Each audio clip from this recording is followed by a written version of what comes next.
Frères et sœurs, nous célébrons aujourd'hui le 18e dimanche ordinaire de l'année liturgique B. La première lecture est tirée du livre de l'Exode au 16e chapitre, du 2e au 4e verset, puis du 12e au 15e verset. La seconde lecture provient de la lettre de Saint Paul, apôtre aux Éphésiens, au 4e chapitre, le verset 17, puis du 20e au 24e verset. Nous lirons l'Évangile selon Saint Jean au 6e chapitre, du 24e au 35e verset. Face à la faim, l'homme devient vulnérable et peut facilement succomber à la tentation d'oublier Dieu et les merveilles qu'il accomplit.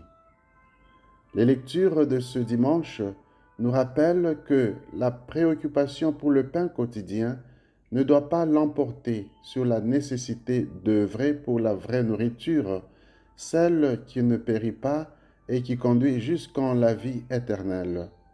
Il s'agit de Jésus lui-même, qui est le pain venu du ciel pour nous donner la vie éternelle. La première lecture nous parle de l'expérience du peuple d'Israël, qui, lors de sa marche dans le désert, n'a pas su résister face à l'épreuve de la faim. Il a oublié les prodiges que Dieu avait accomplis pour le faire sortir de l'esclavage d'Égypte. Il commence même à regretter le temps de l'esclavage, se souvenant des marmites de viande et du pain qu'il mangeait. Dans l'Évangile, les Juifs qui ont été rassasiés par Jésus lors de la multiplication du pain lui demandent encore un autre signe pour pouvoir croire en lui. La relation avec le Seigneur est ainsi ternie par la préoccupation pour les biens terrestres et passagers.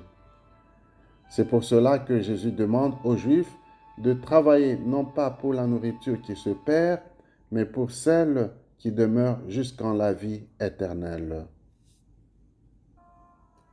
Il nous arrive aussi, en temps de crise matérielle, de paniquer et de nous en prendre à Dieu, pensant qu'il nous a oubliés et qu'il ne voit pas nos besoins. Nous oublions ainsi les faits et prodiges qu'il a réalisés pour nous, dans le passé et même dans le présent. Nous sommes appelés à avoir une mémoire reconnaissante, qui rappelle toujours ce que le Seigneur a été pour nous et ce qu'il a fait en notre faveur jusqu'à ce jour. Une telle mémoire peut nous donner de l'assurance par rapport au lendemain, en dépit des épreuves du temps présent. Car si Dieu a fait tant de prodiges pour nous dans le passé, pourquoi n'en ferait-il pas encore aujourd'hui et demain? Au fait, Dieu est toujours à l'œuvre en nous et pour nous, même lorsque nous ne nous en rendons pas compte. Les épreuves du moment présent nous aveuglent parfois et nous empêchent de voir l'œuvre de Dieu en nous et autour de nous, alors qu'il est toujours avec nous, comme Jésus nous l'a promis. Ici, le défi est celui de lui faire toujours confiance et de croire en sa présence permanente. C'est cela que saint Paul appelle se comporter en homme nouveau, et non pas comme des païens qui se laissent guider par le néant de leurs pensées. Pour saint Paul, l'homme nouveau est celui qui n'est pas corrompu par les convoitises et qui se laisse renouveler par l'Esprit.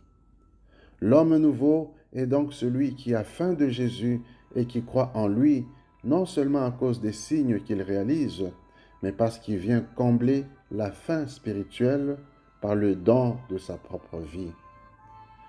L'enjeu ici est celui de croire, comme Jésus le dit dans l'Évangile, « Celui qui vient à moi n'aura jamais faim, celui qui croit en moi n'aura jamais soif. » À la lumière de ces lectures, prions pour que le Seigneur augmente notre foi en son Fils Jésus et en sa présence réelle dans l'Eucharistie, chaque fois que nous rompons le pain et partageons la coupe en sa mémoire. Amen.